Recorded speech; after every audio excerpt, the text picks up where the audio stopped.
I'm really pleased to be here in Melbourne and the chance to be able to speak to you all at the AnsFeta G2B event. And that's a new acronym that I've learned, and that seems to be a very useful acronym, I must say.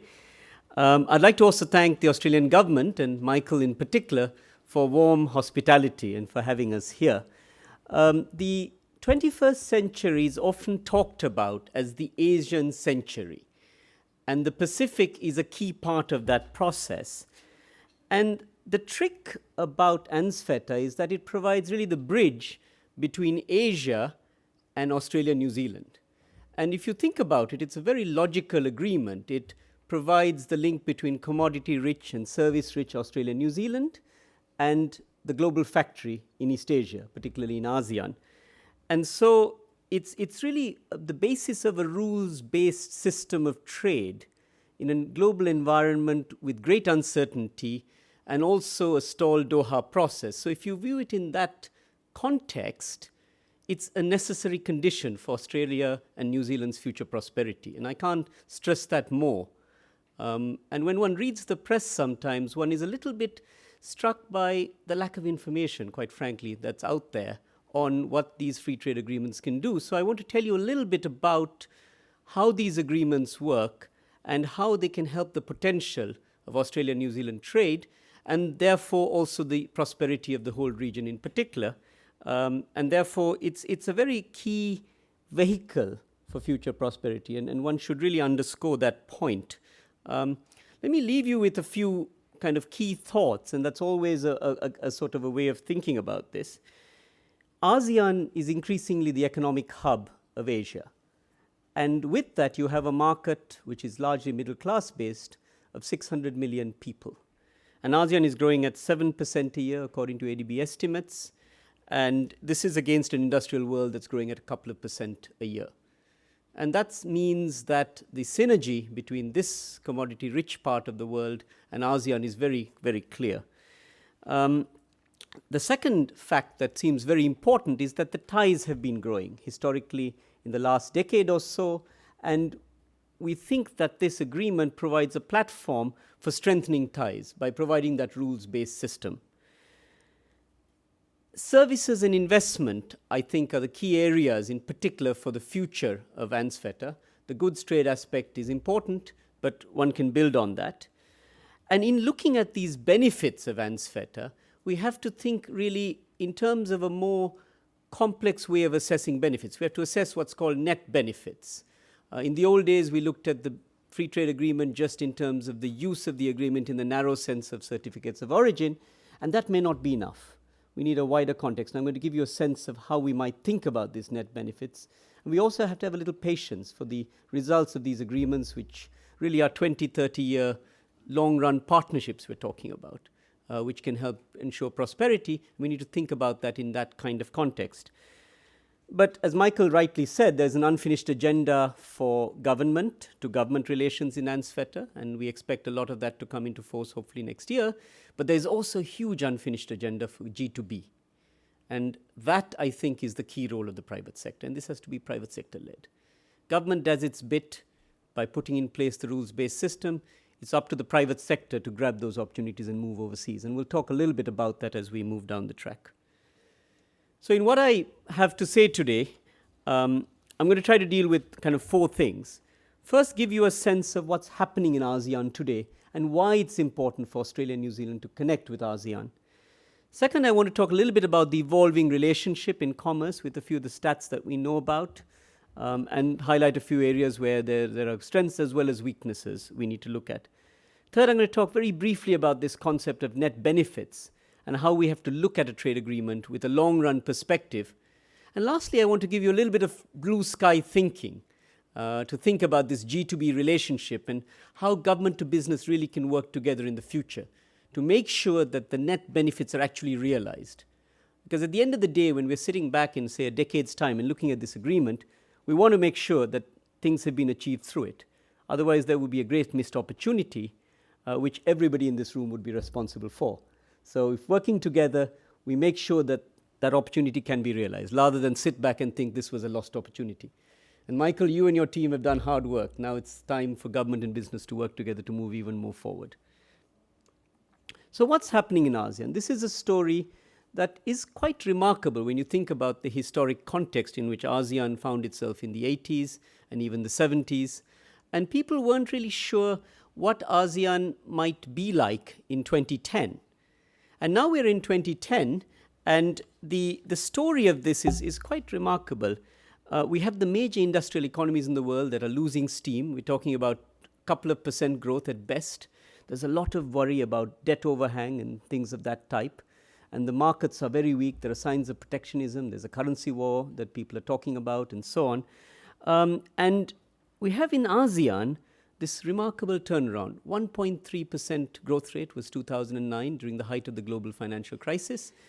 And this year, ADB predicts that ASEAN will grow at 7.4% a year. And that will taper off a little bit to about 5-6% a year in the years ahead. But that's quite remarkable. The other remarkable fact about the composition of ASEAN's growth is that all the ASEAN countries see quite high growth rates. ADB's projections show Singapore at about 14% for 2010, but pretty much every other country is growing at 6% plus. And the Philippines is an interesting turnaround. You have 6%, 6.2%, we think. Vietnam is 6.7%, Indonesia 6.1%. So it's these newer countries which also offer huge opportunities for success. And those are perhaps also what one should be looking at, not just the traditional ASEAN members. Of course, there are some risks to this outlook, and ASEAN really is part of the world economy, and the decoupling of Asia doesn't really hold from the world economy. And the success of the world also will influence the way ASEAN will grow in the future. But there is more and more domestic demand coming to the picture, and regional demand is very important. And that's where the backbone of this relationship between Australia and New Zealand and the world becomes very, very important. The other aspect of this is really what you're seeing. You have this market of 600 million people. Now, that in itself is not so important, but there is this growing middle class. The average income, I guess, is coming up to $13,000 across these countries. Of course, there are inter-country variations, and this means there's a huge market and an untapped potential. And the trade figures Michael talked about are really just the beginning. And we can expect to see continued growth in trade and investment, and also in services trade in the future. And that's very, very important to bear in mind. And there's some numbers of the world economy and this middle class population in the world. And the change is really what's stunning. ASEAN itself has grown tremendously in the world economy. It's coming up to the $1 trillion mark in terms of merchandise exports. And its world shares of exports have dramatically gone up, which really highlight the industrialization process that's taken place. These are essentially global production networks driven by transnational corporations that moved out from Japan, Europe, and the United States, set up shop in ASEAN across the major industries, textiles and garments, electronics, the auto industry, and also food. And parts and components were sourced from different places and assembled in different bits. With the emergence of China, some of that has moved to China, but ASEAN remains a very important part of this network. And a lot of this trade that you see is a specialization that you're getting at between China and ASEAN. And I can't go into that in detail right now, but we can talk about that more in the Q&A session. But that seems to be something we should really bear in mind. And how we plug into these value chains is a very important factor for Australia and New Zealand in the future. And services may be the critical part of that whole exercise. Australia has a lot of what we call producer services, which are services linked or allied to manufacturing and also mining, and those things are very important as part of this value chain growth. Intra-regional trade within ASEAN is also growing, and that's another very important aspect. So ASEAN before didn't trade that much with itself. What we are seeing is a quarter of ASEAN's trade is with itself, as we have these growing linkages, and that's very important again in terms of opportunities. So it's also the final goods that can go from Australia to ASEAN, but also the parts and components or other items such as commodities that can feed into those value chains for inter-ASEAN trade. And that's very important to keep in mind. It's quite complex when we think of what we're thinking of terms of the switching of demand and also production. The policy-led discussion is something that sometimes confuses people out there in the media, but essentially, in a very simple way, we're having a larger and larger regional market which harmonize rules, regulations, standards, and tariffs over time. And there are two processes that are in place. One is the traditional ASEAN integration through what we call the ASEAN plus ones, and you have this in the picture, and there's ASEAN in the middle with these plus one agreements with all the key partners. The parallel process that was announced at the APEC summit this time was that there will be progress towards a free trade agreement involving the United States, the FTAAP process, Asia Pacific, and that also involves key ASEAN members. Singapore is very much a part of that. New Zealand was a founder member in the beginning stages. We have Malaysia that's key to join. We have Vietnam that's keen to join, and so on. And TPP will be a parallel process. So what you'll have essentially is two processes that will stay in East Asia. One of East Asia consolidating amongst itself, and a parallel process involving the United States, hopefully coming into East Asia, and a number of East Asian countries being part of that. It's what we call variable geometry. And I hate to make you think of mathematical terms today, but basically you'll have a larger regional market across East Asia involving the United States also as a key player in this market. And Australia and New Zealand needs to be a part of that, and it has become a key player in those negotiations and also in those processes. And that's the way to think of this regional market, not just in a narrow sense of ASEAN alone. And ADB's own thinking on this is that in about 10 years, we think we will have consolidation within the ASEAN context, and we hope that the United States will also become a key part of these. And these two processes will go hand in hand, and there'll be two parallel tracks. And eventually there'll be some amount of convergence, but there'll also be overlapping membership. And Australia is part of both processes, as is New Zealand, and that's very important in a strategic sense. All is, of course, not good in the Garden of Eden. There are issues to be looked at, and we should talk a bit about that. And Michael hinted at trade facilitation being a very important aspect. There are differences in some of the tariff rates amongst the countries of ASEAN. There are issues in the business environment when it comes to setting up a business or indeed terminating employees and exiting industries if you want to. There are some issues of labor competitiveness relative to wages that people look at. But on average, the wage gap is such compared to Australia and New Zealand that it's even with the productivity levels varying a little bit across countries, and depends on the industry, of course, there's a huge opportunity to be had. So the message from all of this is not to look at this in a very blanket sense and say, oh gosh, the structural environment is poor in ASEAN, but rather to say that we need to do our homework and we need to be aware of the business environment in those countries if we are investing, and we need to form partnerships with local players as is needed in the key industries. So the message from all of that is there's a huge opportunity happening in East Asia, and Australia and New Zealand business needs to be an active part of that. And you are doing that in a trade sense, but I'll show you in a second there's an investment gap which needs to be also looked at as we move forward in this regard. Let me talk a little bit about Australia and ASEAN as the second kind of bit of this talk.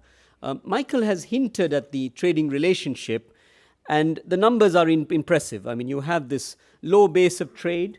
When I looked at this, I was quite surprised. The low base was 17 odd billion. This is basically goods trade. That number shoots up, trebles to around 60, 70 billion in 2008. There's a little bit of a falling off, but we expect those numbers to come back with the revival of growth in East Asia. The trade ratios and the elasticities are such that there will be a pickup because of the export composition of both parties. Likewise for New Zealand, the trade was very small in 2001. It was about $2.5 billion.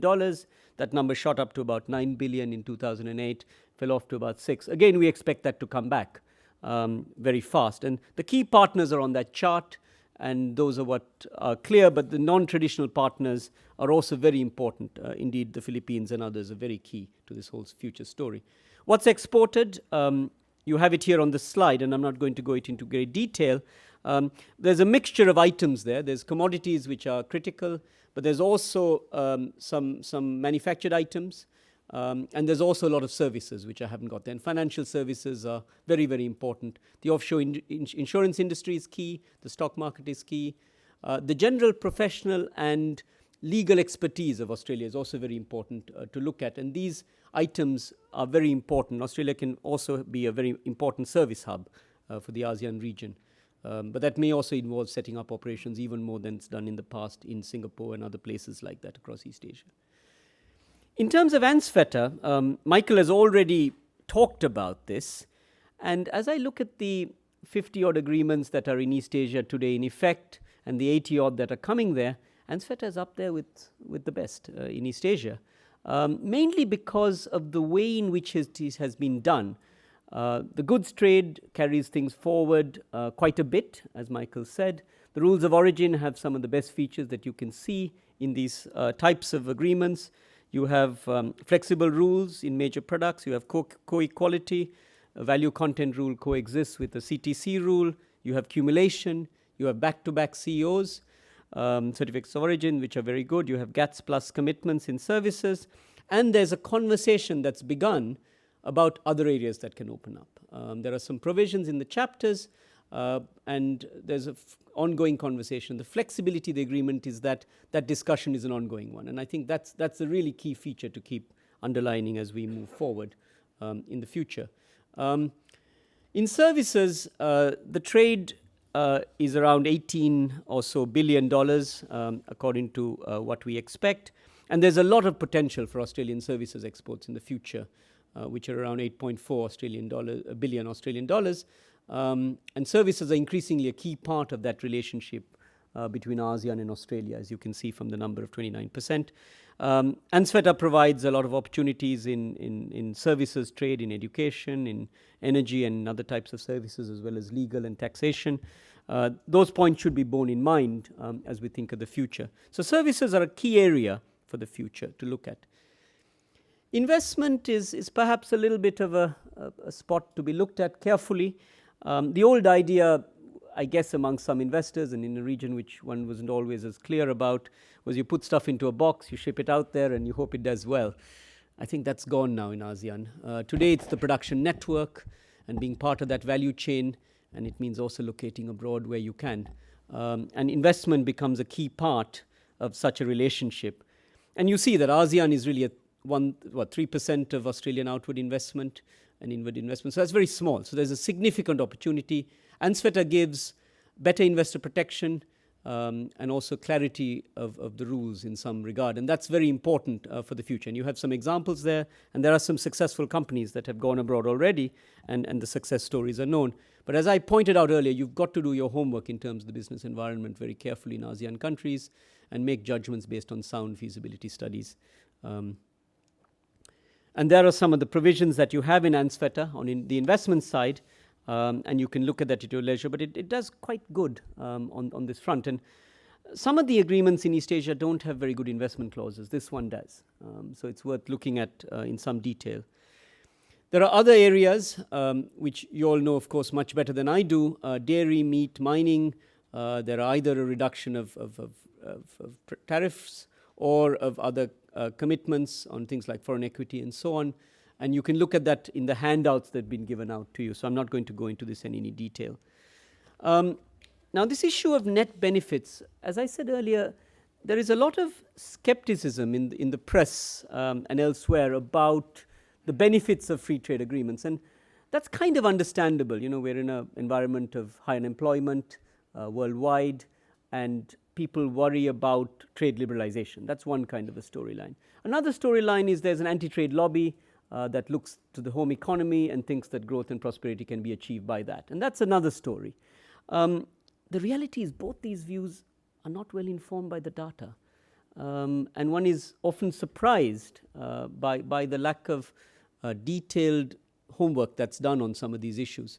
So the point I want to really make is that we need a broader concept of net benefits to assess the usefulness of free trade agreements as a tool of trade policy. And that broader concept means looking at net benefits, looking at costs on the one hand, but also the benefits side.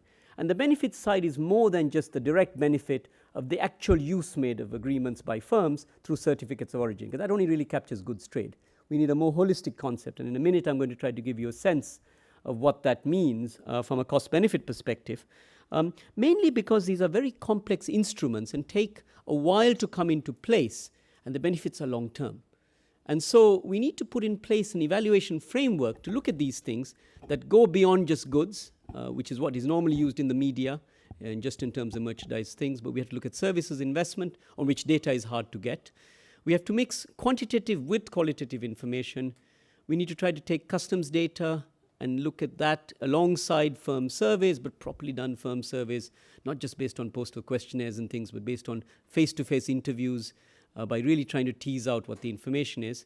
And we have to look at this stuff at the product level in its particular sectors and across time series.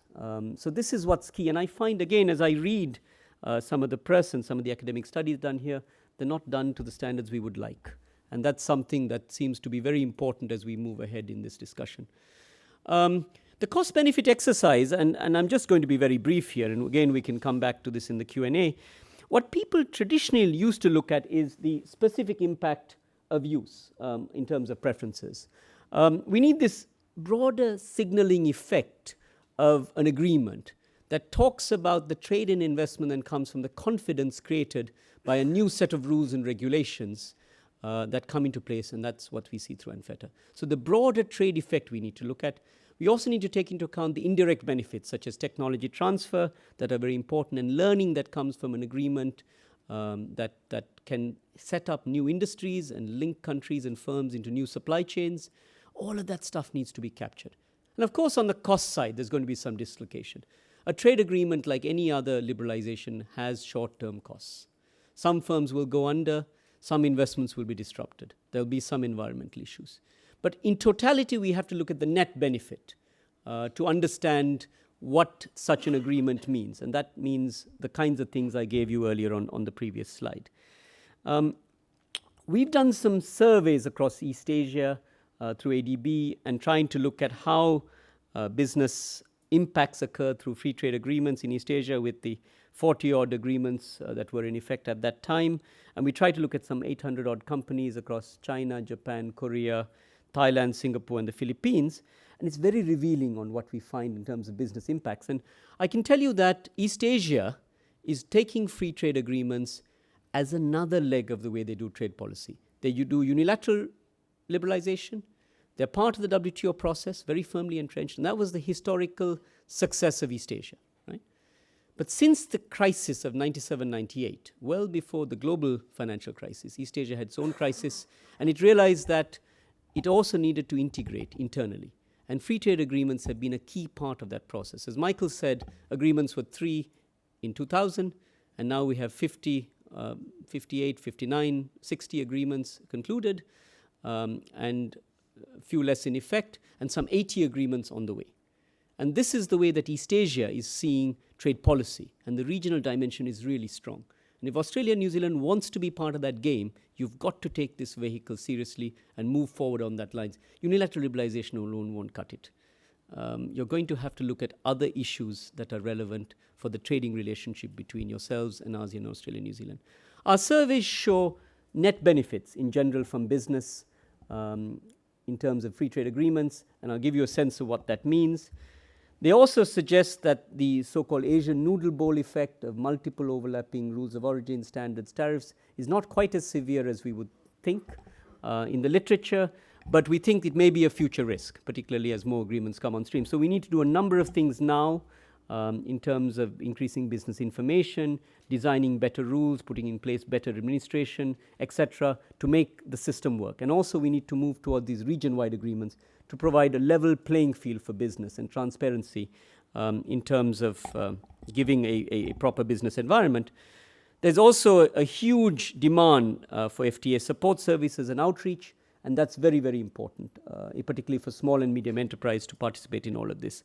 And indeed, the number one problem seems to be lack of information on what are the tariff lines for given sectors, what are the rules of origin and how does one process them, what are the other benefits from the FTAs and so on. So these are key findings, and as Michael said, there is a new book coming out, and I think we have circulated some information on the book in the packs, which you're welcome to have. Some of the other findings on these net benefits are the fact that the market access is the key, as well as preferential tariffs. On the downside, there's increased competition and so on. And I won't go through this in any great detail, but there are positives and negatives, and what we need to think about is the net benefits of these things.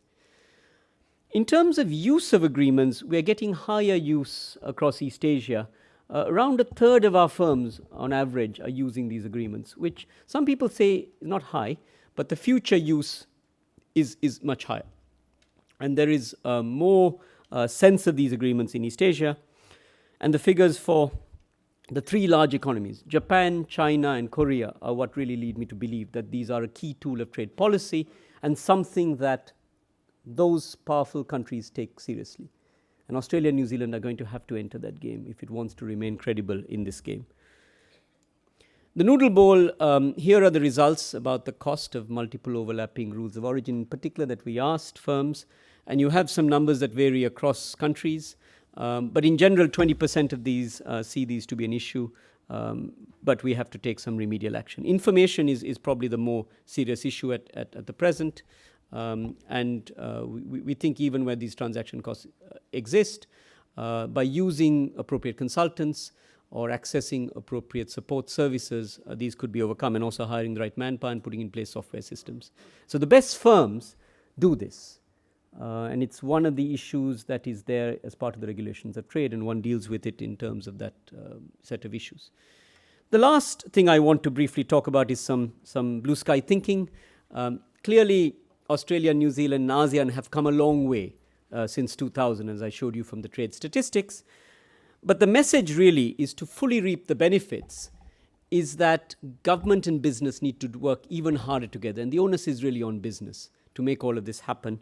So that in 10 years' time, we're sitting here with, say, the trade volume having gone from, say, $90 billion, if that's what the estimate is, to about $200 billion. That would be the nice number that we could see at the rate of exponential growth.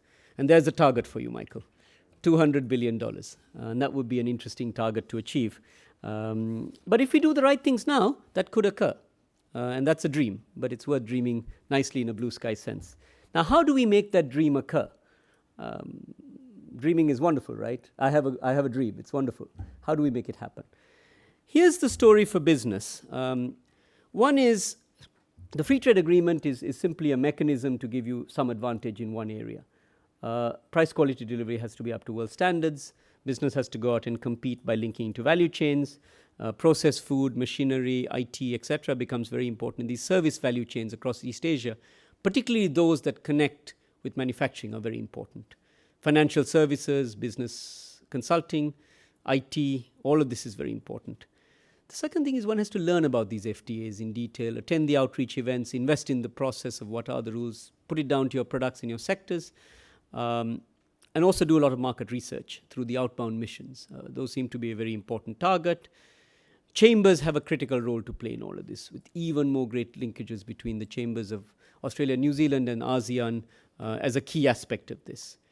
And then one has to take these FTAs and put them into business strategies somehow, and think about how the concordance with what you want to achieve can be done also in the key markets in which this promotion mechanism exists and these incentives exist.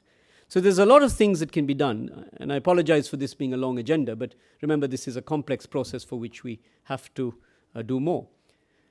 For government also, there is lots to do. One is to make sure that this agreement continuously upgrades and remains world-class, and new issues are brought in so that deep integration genuinely occurs in all those new issues that we think about, from intellectual property right through to investment, competition, and so on. The second thing for government is to make sure that government is part of both the ASEAN discussions, that is through what they call the SEPIA process, or the ASEAN 6, and Australia is fully engaged and continues to remain fully engaged, and also is linked to the broader Trans-Pacific Agreement, which is Asia's link with the United States. And that's very important because that could become an FTA. And that FTA could also have a knock-on effect in the way that the liberalization might occur in ASEAN, because the selling point about TPP, or the Free Trade Agreement of the Asia-Pacific, is that it's meant to be a 21st century agreement and high quality. And potentially that could have even more knock-on effects on ASEAN countries as more and more ASEAN countries decide to join this. So the benchmark is very high for everyone. There needs to be a lot more resources for supporting firms to learn about these FTAs, upgrading the technology, marketing, etc., doing these outbound missions.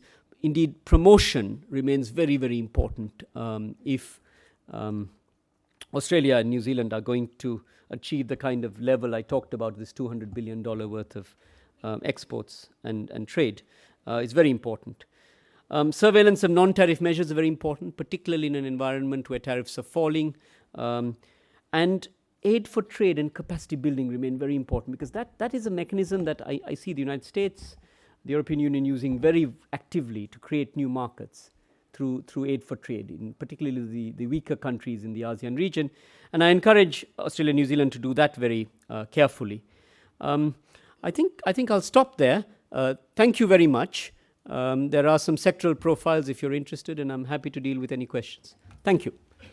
Well, thank you very much, Ganeshan, for that overview presentation. It covered a lot of issues, but I have to respond to one very quickly,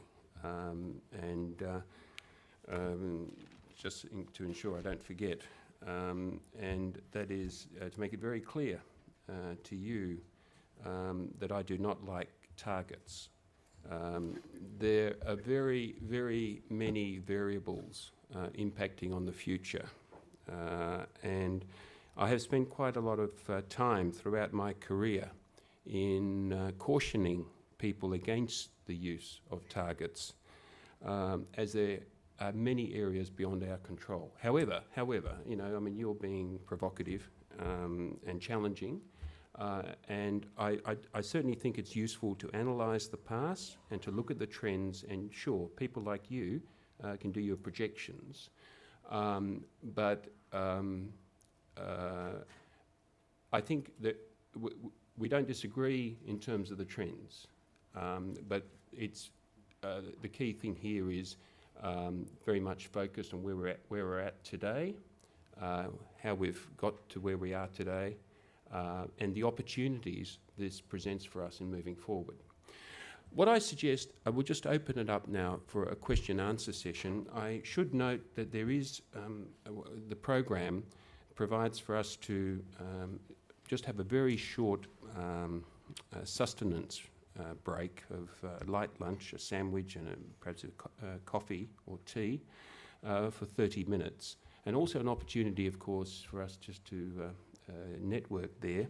But then we will move into roundtable discussions on some more specific issues, and we have varying interests in the audience today across goods, services and investment, and there's an opportunity to get into engage in some of these issues in those roundtable discussions. But please, here's a good opportunity to for people now to open the floor for questions and to utilise the presence of Ganeshan. So I open the floor for questions. What I do request is when you, for you to please identify yourselves when you ask the question. Ganeshan is suggesting we just take a few questions and then we can deal. Yeah, so we've got Alan, please. We'll just have a microphone, please, just half a second. So what I suggest, we take a batch of questions and then we can respond to them as a batch. Thanks, Mark. I'm Alan Oxley of ITS Global. Thank you for your presentation. I have two questions come comments. Your pitch here seemed to be to focus on what Australia could do to export to the ASEAN economies, but imports from Australia, and indeed Australian services investment in the ASEAN area is very important. I mean, one interest of Australian businesses and governments is to attract investment from ASEAN into Australia. Is there a reason why you only did half the equation in the broad picture you painted? Secondly, I thought your work on the what businesses have, how they've regarded the FTAs is very interesting, but one thing which I thought might have been of interest would be to seek to look at which enterprises have operated across the region in Australia and New Zealand and ASEAN to see what role they're actually playing in integration. I mean, there seems to be a feeling here that the business should be a bit more interested in what's going on, but for example, I was puzzled that you didn't include steel in your blue sky areas. BlueScope is in fact the leading steel producer in the ASEAN and Australian region. You did mention dairy, but in fact there's a very large integrated company based in New Zealand. The Australian-New Zealand dairy industry is highly integrated. They own a lot of dairy operations in ASEAN already. And it seems to me as well there's businesses in the region which have invested in Australia and New Zealand, tourism, telecommunications. I wondered whether there's some virtue in encouraging a picture of how all this growth could run in the future in having a look at how business groups operate in the region and what they see as prospects. Eurus Ostroms from Australia, the ARBC, and Trading Edge Australasia. One thing is moving goods and services through these different countries and the stimulation of the FTA concept. What about moving the people who are going to generate this, like the executives and companies who send people through these countries? Is there support to continue with the APEC card or facilitate easier movement of those sort of people between these countries? Please, Andrew. Andrew McCready from the Australian Services Roundtable. Ganeshan, I was very encouraged by your comments about services in your talk, and I wonder if you could just enlighten us a bit about what the Asian Development Bank thinks about the importance of services to growth in ASEAN, and what might be the factors that would encourage that growth. Sure. Well, thank you very much. This is a very useful set of questions. Dealing with the last question first on services, clearly services are a key aspect of the production network story of ASEAN. As you know, a lot of goods require services of different types, finance, but also logistics, marketing, legal, technical, and all of that. And that's very important. The service sector in ASEAN has some amount of barriers. There are variable barriers that exist according to the studies that we see. And certainly service sector liberalization is a key item. ASEAN has, of course, some liberalization processes on services. And more perhaps could be done as one moves further into that area. Some countries are further ahead of the game with a pretty open service sector. Others perhaps are coming on stream faster, and particularly those that are WTO members, there are the GATS commitments, and there are others they have to do. So services are a key part of the next step, and I think with the endowment that you have here of a very good set of professional services from Australia and also from New Zealand, there's a huge opportunity to be had. So I think that's really very important.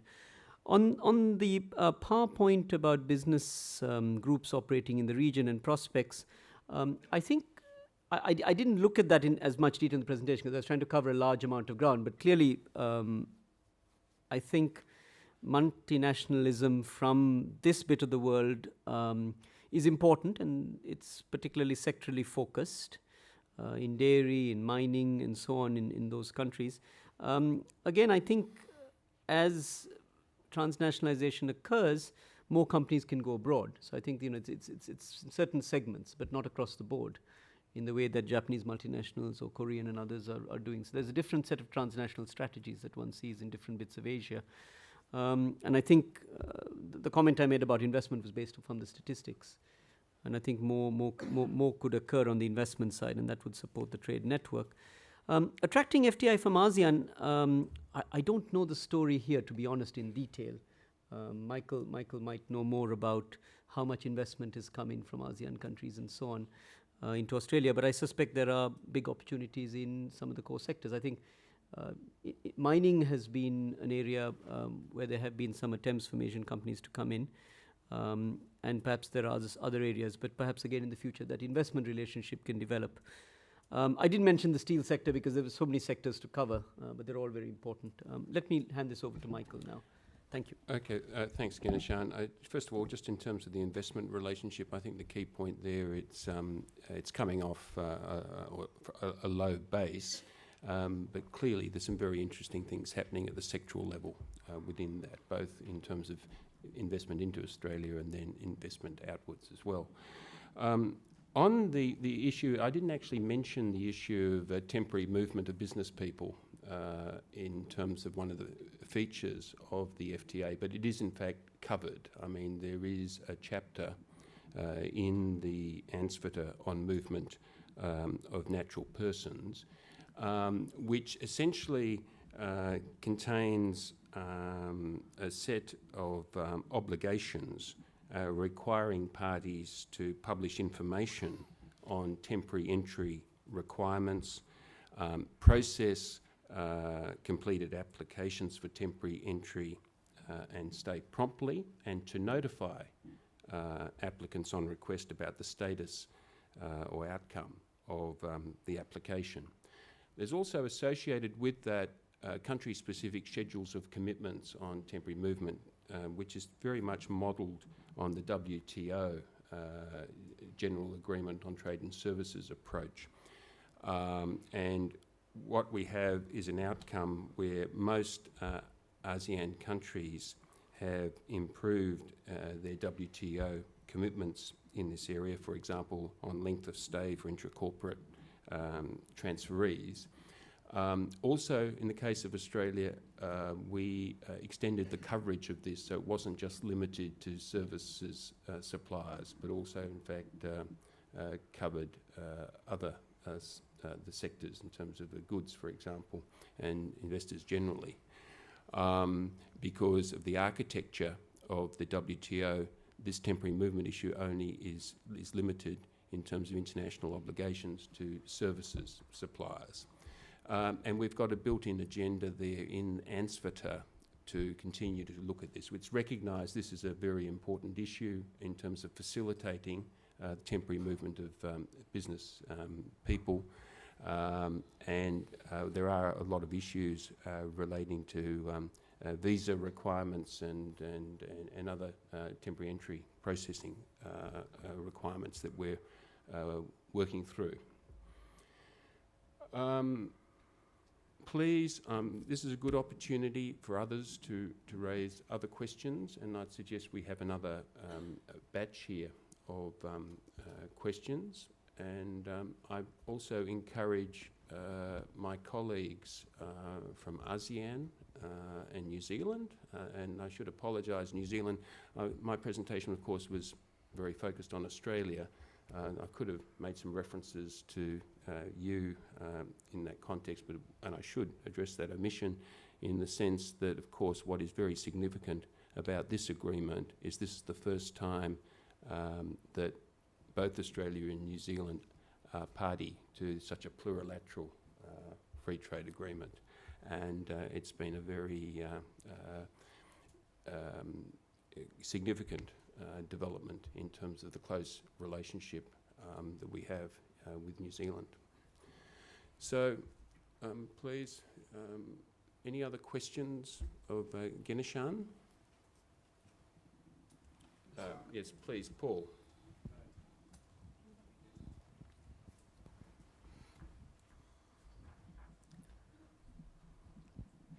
Thank you very much for a riveting presentation, very well received.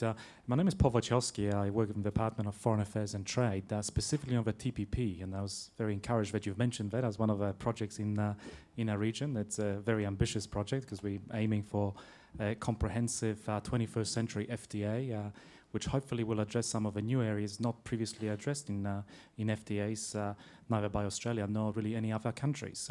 My specific question is really, what advice would you have for negotiators working on TPP in terms of the kind of issues they should be seeking to address through the FTA? And I'm thinking here specifically about those, FTA plus issues. Some of the topics, for example, we're looking at regulatory coherence, the use of MRAs to assist businesses in the region, encouraging integration, regional integration, but also supply chain integration. A lot of new topics, and obviously we've heard a lot of discussion about these things, but it hasn't yet been captured in the context of an actual agreement, a sort of an FTA deal that addresses these issues. So I'll be delighted to hear your response to this. Thank you. Please, is that Phil? It's very hard. I feel I've got the spotlights on me. Not on you. I'm Phil Good from Dairy Australia.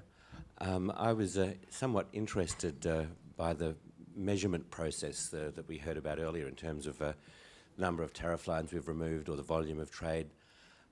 I'm in an industry which has a limited volume of product that we can produce in this country. So therefore, it's not a matter of increasing the volume of product traded in the area. What's important is increasing the profitability of that trade. And so when we start measuring things in terms of percentage shares or volumes, I think we're missing the most important value that comes out of a free trade agreement, which is that that trade can be more profitable if you've got more options, because you've removed tariff barriers and non-tariff barriers which inhibit the way you can do things and make it less commercially viable. So it's more of a suggestion than a question that when you look at measurements, look at the value of the trade rather than just the volume. Thanks.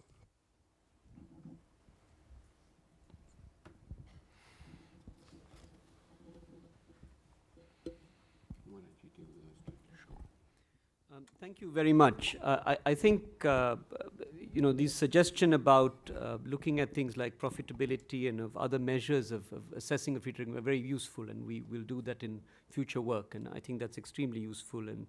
And also the technology transfer aspect is very important, and the skill transfer and the two-way trade and the increasing depth of the market. Those kinds of issues are somewhat, some is qualitative, some is quantitative, and I think we need to try to do that kind of work, particularly at the sectoral level. On the Trans-Pacific Agreement, thank you very much for that question. I mean, that really is the parallel process that's occurring in East Asia to try to create an alternative market source with the United States.